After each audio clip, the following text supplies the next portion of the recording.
All right. Been waiting for a long time for this one. Wait, Mike Moustakas. Is that the start of the show? Yeah. Got to clap. I love it. Got to get that clap going. We've been tracking you down for a while. We met for the first time in Cleveland for the All-Star game. But I've been trying to get you on for like 2 years now. So this was, I don't know if you know this, the story of how I became a Brewers fan. You familiar at all? Travis has told me a little bit. Yeah. Same with Yelich, obviously. Yeah. Travis being over in Boston, coming over here. So he says nothing but great things about you guys. Love that. Love that. Yeah. Shaw was in Boston. He came here. I knew Yelich from when he was in Miami. He came here. I followed Thames when he was in the KBO because he was just hitting tanks. And I was a fan of yours. Actually, you know what?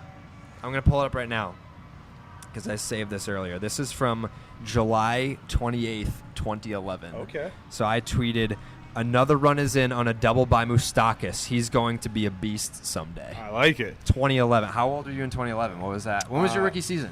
2011, yeah. Okay. Yeah. Nailed it. It only took me 8 years now, so we're all right.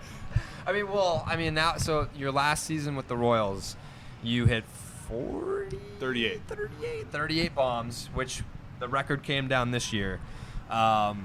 Congrats to Soler on that, by the way. Yeah, he's hitting some tanks. He's hitting tanks, dude. Yeah. How many do you think you would have hit your last year with the Royals if you had the juice balls that year?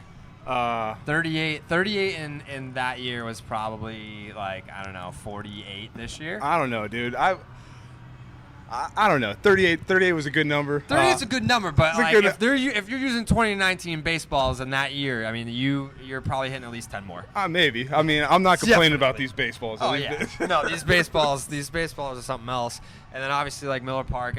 Talk about how leaving Kansas City.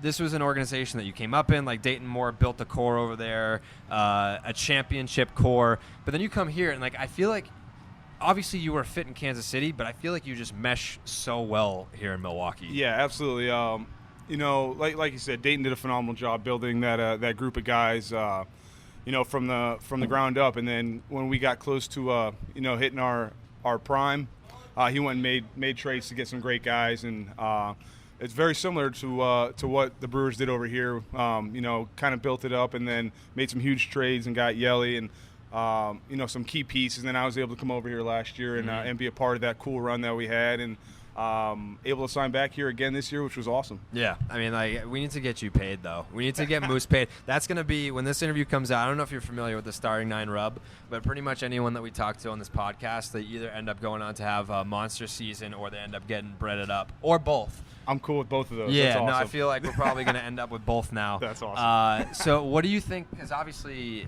when you guys were hot in Kansas City, those fans were absolutely ridiculous. There was one year where I think every starting position player for the All-Star game was a Kansas City Royal because of all the fans that were stuffing the ballot boxes there. Yeah. What do you think the biggest difference is in terms of fan support between Milwaukee and Kansas City? Honestly, there's not that much of a difference. Both small market teams and both great communities, and these fans come out every single night and they cheer and they're loud.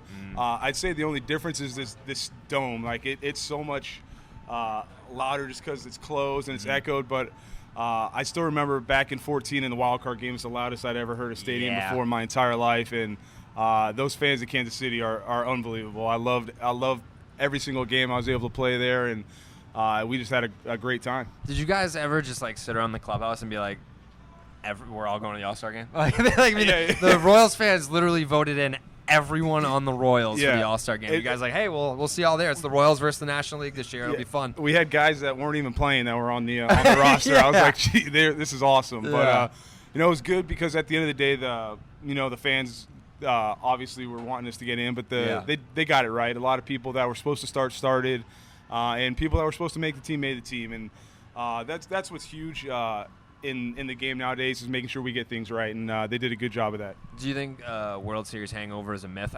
You're proof that it is a myth, but what were you feeling personally, physically, going into the 2015 World Series after what went down in 2014, getting there and then coming up short against the buzzsaw that was Madison Bumgarner? Yeah, he was obviously incredible. That was a great team. Yeah, it was one of the best performances of all time, like you said. Yeah, man, we just had so much determination after that.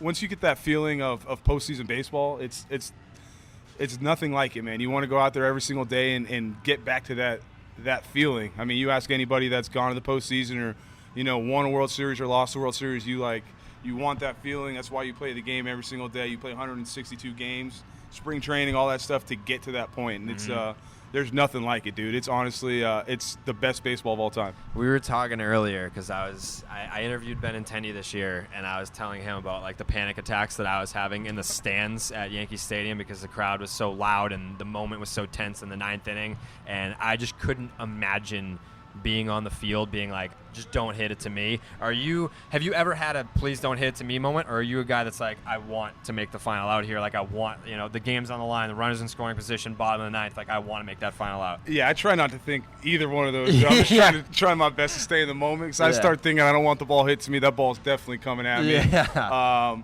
It's funny, in 14 and 15 I made the last outs in like three games. Like I remember Donaldson was up and hit a rocket at me that I had to feel and throw, and J.J. Hardy, when we were playing Baltimore, hit a ground ball to me to send us to the World Series.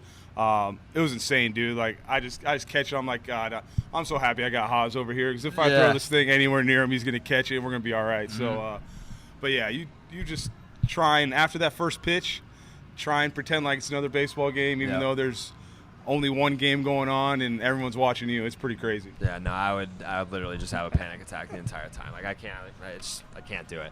How many guys do you keep in touch with still from that Royals group that you were part of? A lot of us actually are still playing. Obviously, Lolo's over here. Yeah.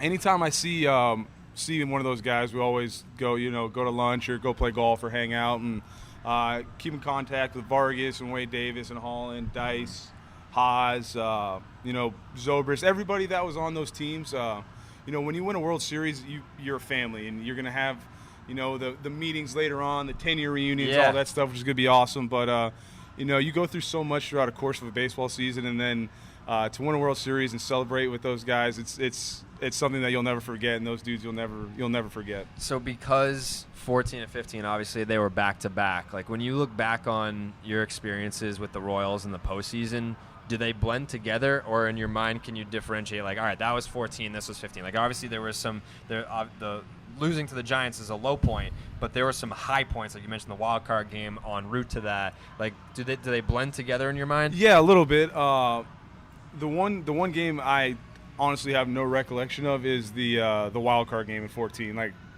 one of the craziest games I've ever been a part of. I think at one point we had like 1% chance of winning that game. Like we were down. Lester was on the mound, and I don't know, dude. I honestly don't remember what happened. It was so insane, but I just remember, Salvi getting out in front of a slider, hooking down the line, and we're partying. It was awesome. Do you remember the first day that you saw Salvador Perez walk in with his World Series tattoo?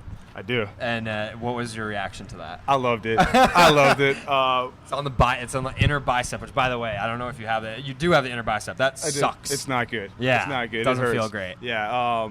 So he got one, and then Johnny Gomes got one. Of course he did. And Johnny Gomes is legendary. Love Johnny Gomes. He's one of my favorite teammates I've ever had. Yeah. But he had one from Boston, and then he got the Royals one, and I just remember his speech. Dude, his speech was unbelievable. Bro. It's legendary. Johnny Gomes hijacked the Kansas City Royals World Series parade, goes out there with the American flag, hacksaw, Johnny Gomes, the whole spiel.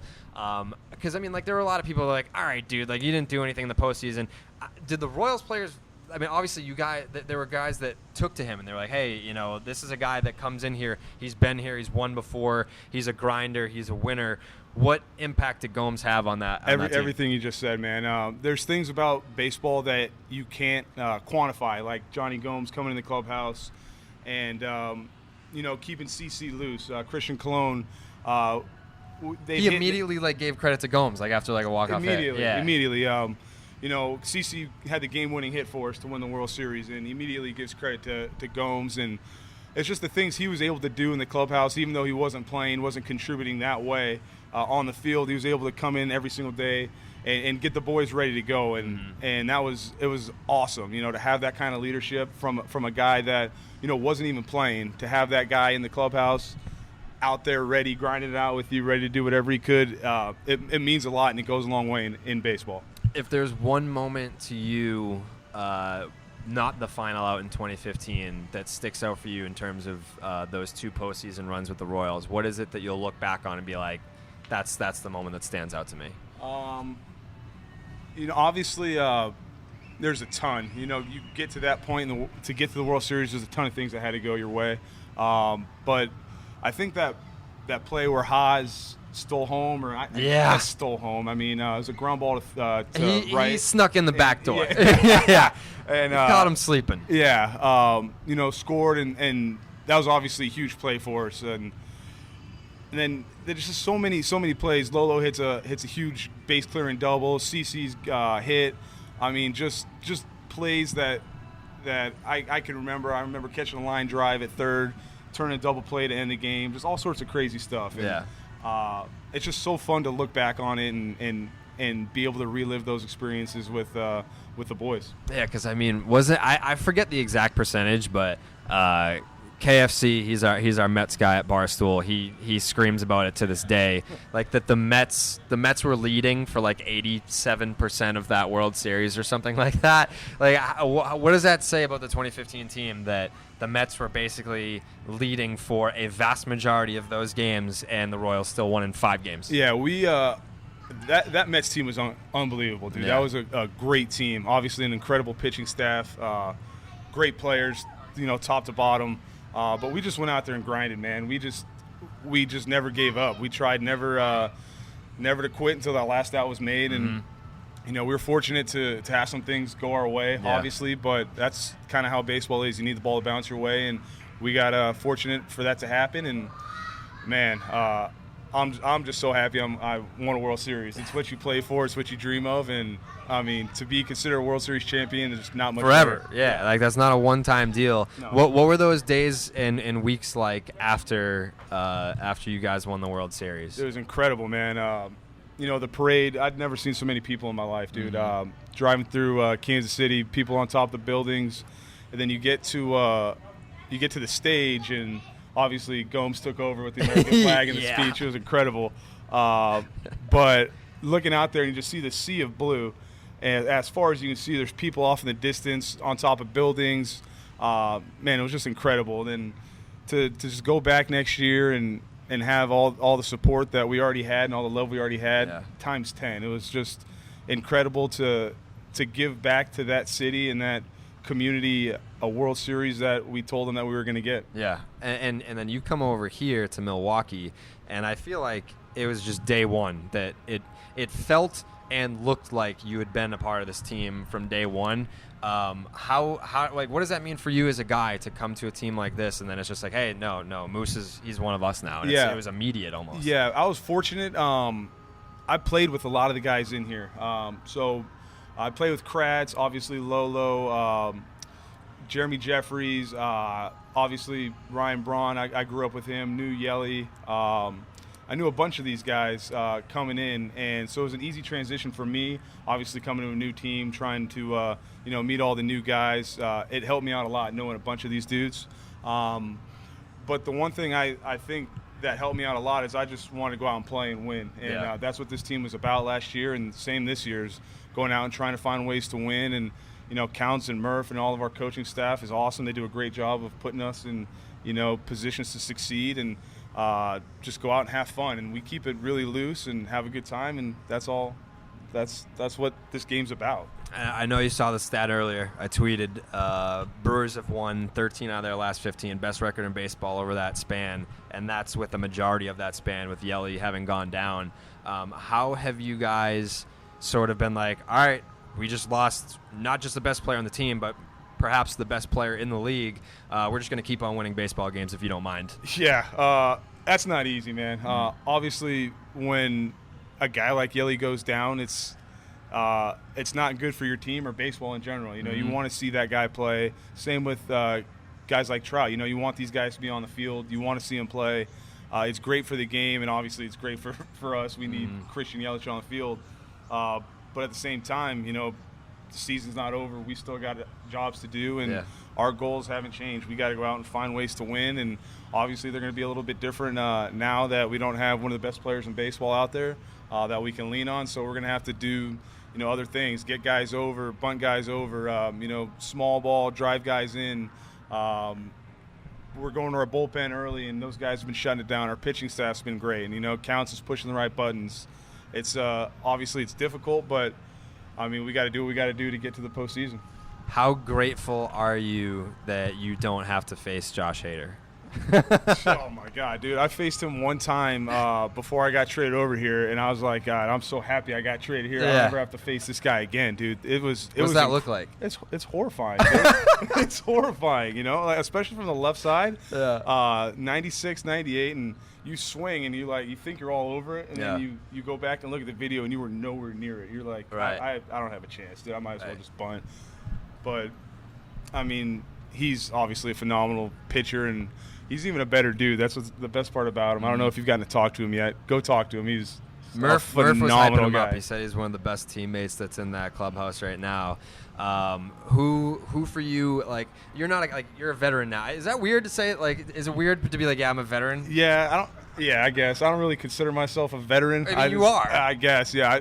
By definition. Yeah, I've been fortunate to play for as long as I've been playing, so it's awesome. Is there anyone that now you've taken under your wing? Because I'm sure, it's different. When you were in Kansas City, there was, you guys all came up through the system together. That was a core that you guys matured together through the minor leagues, and then when you came up, there was a process here. But now, is there someone that comes to you for big league advice? Not really. Nowadays the game's changed a lot, especially in the minor leagues. These kids, they get a lot more, coaching and advice coming up through the minor leagues. So, when you get here, they're prepared to play in the big leagues. So there's not too much unknown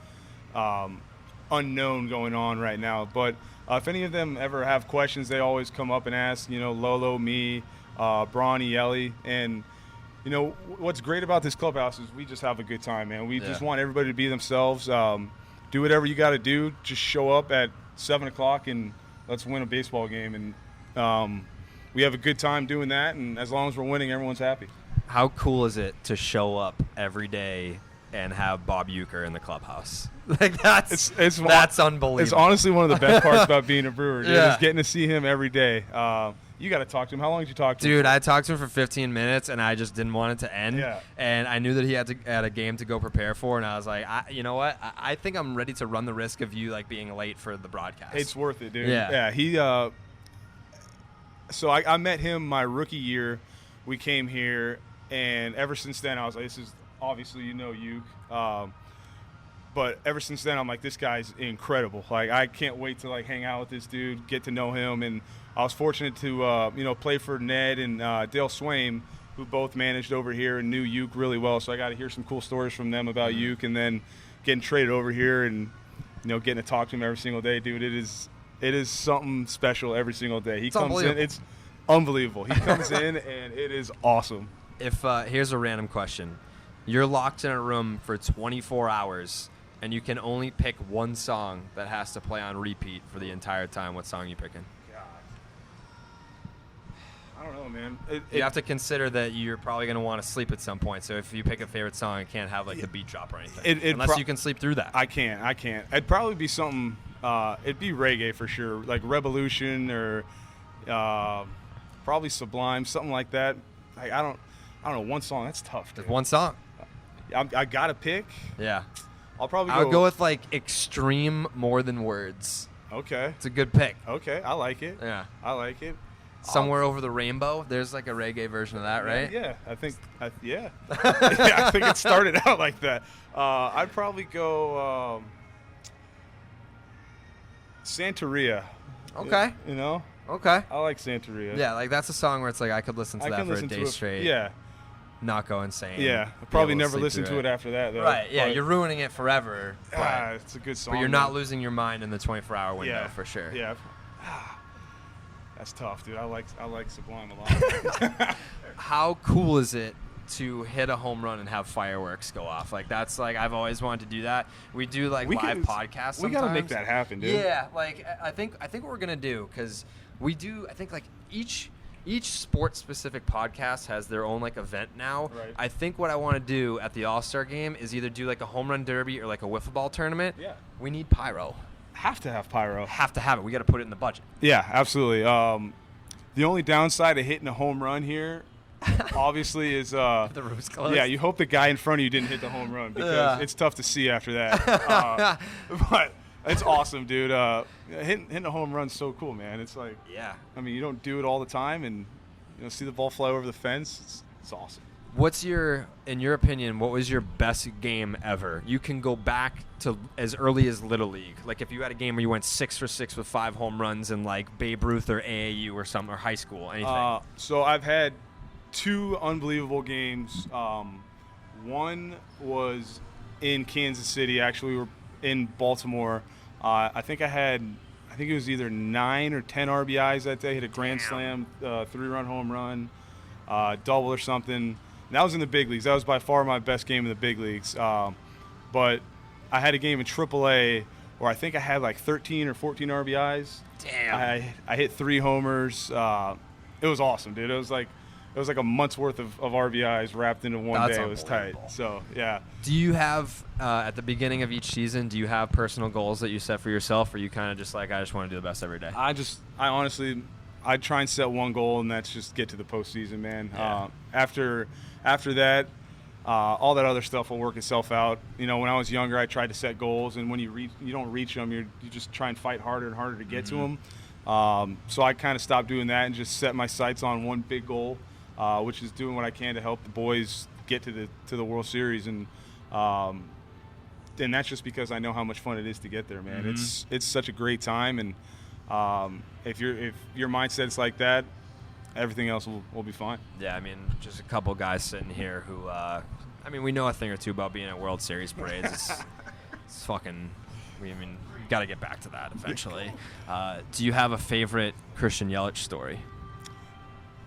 Yeah. I got a couple, man. This kid's unbelievable, dude. Like, he's such a great dude, and it's so awesome to watch how great he is at baseball. But one of my favorite ones is, we were here playing the Reds, and he's in the cage, and he's just popping stuff up in the cage, and like not hitting. And we're talking about flips, like this is the MVP, and he's just popping stuff up in the cage, not making good contact in flips. And he's like, I'm done. I got no chance today. I'm getting no hits. I'm like, all right, well, boy's got to find a way to pick it up, behind him. Right.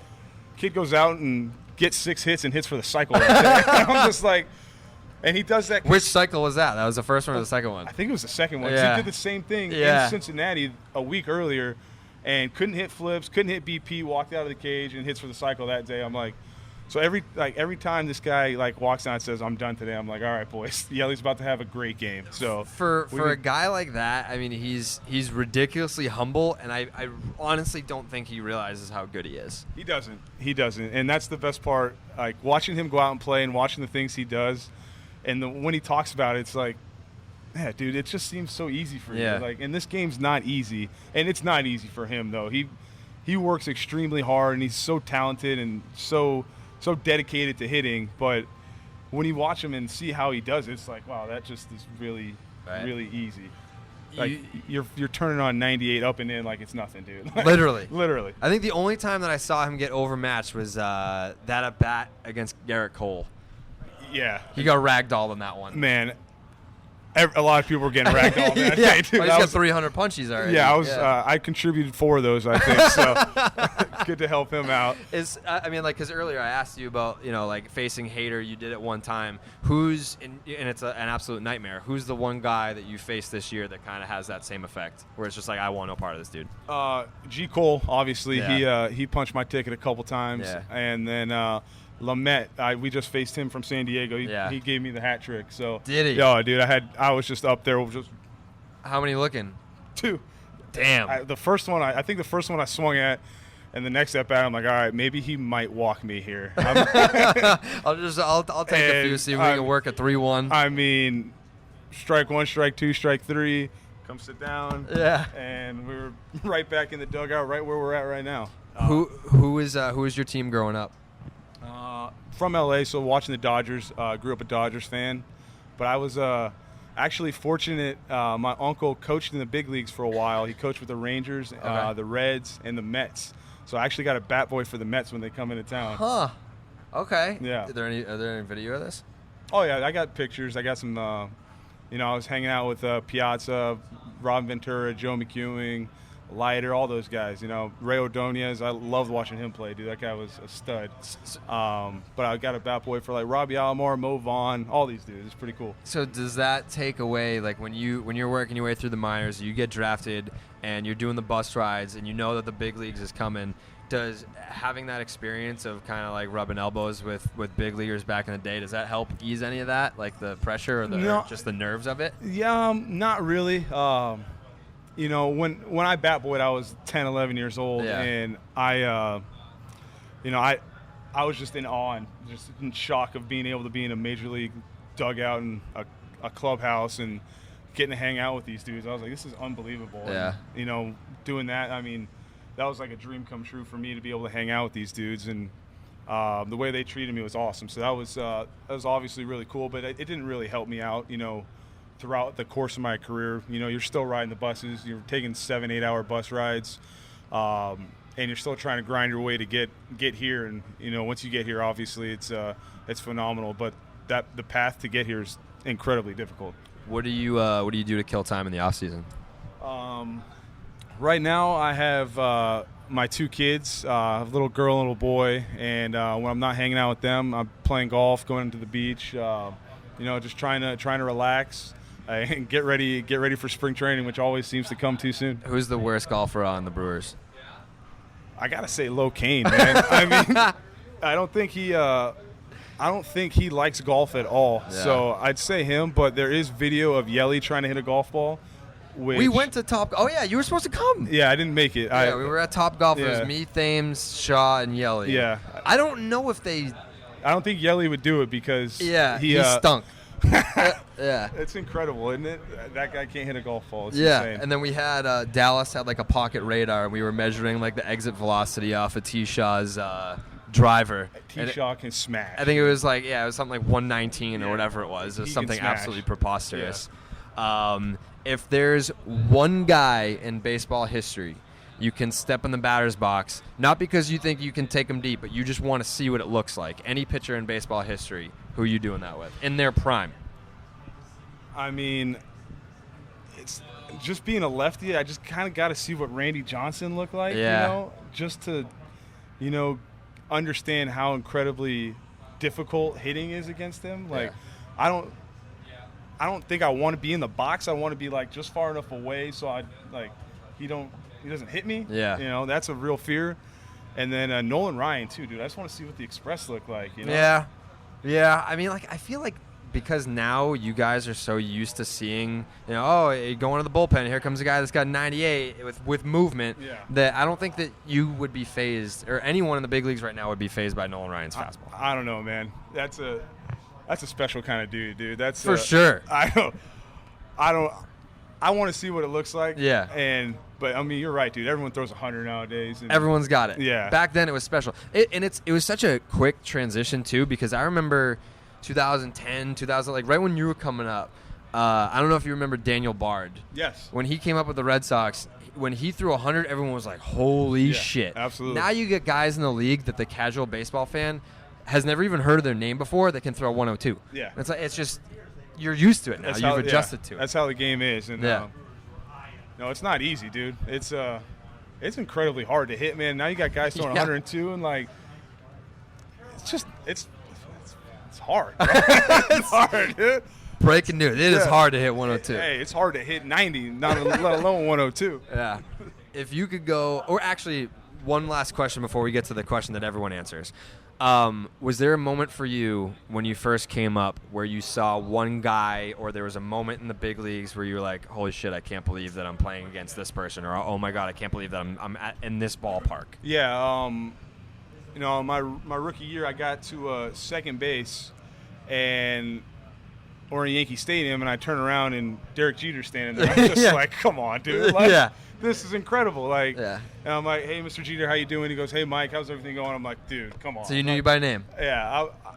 I think it was one of the coolest experiences I've ever had in my life, just turn around and seeing, you know, a guy you idolize and, you know, one of the greatest ball players of all time, you know, and watching him be out there. And, I mean, it's the captain, dude. Right. Like, I know your loyalties are – I respect Jeter, though. But the captain, it was so cool to be out there and be like, wow, dude, this guy, talking to this guy, playing on the same baseball field as him, and then later on in the game, I'm up there trying to hit Mariano, and it's just like, all right. What's that look like? It's – God, dude. There's a video of me. He threw me he obviously threw me a cutter, but he threw me a cutter I thought I was about to just smash. Yeah. And I went and swung, and I think it hit just above my top hand. Really? And my bat went flying behind me. Like it was on his highlight film. Like it was such a bad broken bat. I'm like, God, dude, this is unbelievable. I mean, like, but here's the thing. Like, if you grew up a baseball fan, you're kind of like a baseball guy, like getting in the mix when you were a kid. I would keep the sawed-off bat by Mariano Rivera. Do you still have the knob? No. Oh. It was in like 50 pieces, dude. I would keep the knob, though. Like, that's like to get sawed off by Mariano Rivera. I think he broke two of my bats that at bat, though, so I didn't know which one. It was incredible. It was incredible.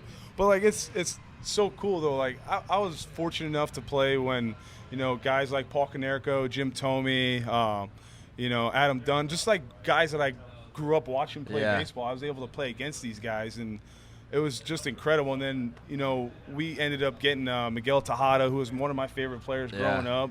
Raul Ibanez, dude, it was so cool to come up and, you know, be on the same field as guys you looked up to and idolized, and being able to play with those dudes. It was special, man. Yeah, I mean, that must be so cool. I would have kept the knob 100%. That's something that I'm putting in a trophy case. And then the last question that we asked to everyone, if you could go back in time to witness any moment in baseball history, what would it be?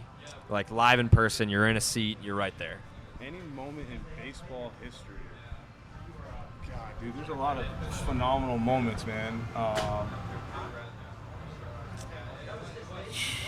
I mean, maybe 61. I'd like to see that. Yeah. That'd be cool. Yeah. That'd be awesome. Like, he was getting so much shit for that. Yeah. Like, it's like, hey, we don't want you to break Babe Ruth's record. It's like, I mean, I'm also on the Yankees too. Like, that'd be cool if I did it. I think that'd be awesome. I just think I'd like to watch an old-timers game. You know, not like watching Mickey Mantle walk up to the plate would be awesome for me. Like, that was my dad's favorite player when he was a kid. And he would always tell me stories of watching him play. I think that'd be cool to be able to, you know, watch my dad's heroes play baseball. That'd be super cool for me. And that's what baseball's about, dude. It's like you get to share that stuff with your kids, and that's what the game is about. So I think being able to see Mickey Mantle play would probably, just in general, watch him play would be awesome for me. What do you think Babe Ruth would do if he played today? Besides shit his pants. Dude, I think baseball players can adjust to what's going on. So I think he's got 100 years of baseball to catch up to. I don't think if Babe Ruth plays today, he ain't shit. I'm not saying anything bad about Babe Ruth, dude. Not one word. Not a word bad's coming out of my mouth. I think he'd adjust. How about that? Well, we'll never know. But I mean, that's 250 punches easy. Yeah, but what if he clips these new baseballs, dude? That's true. No, he could. I mean, he would probably hit like 200, hit like, I don't know, 33 homers. And strike out 250 times. It's a good year. 33 homers? We'll take it. Mike Moustakas, thank you so much for coming on. Been waiting a long time. We're going to have to do this again. Absolutely, brother. Thanks for having me. Thank you.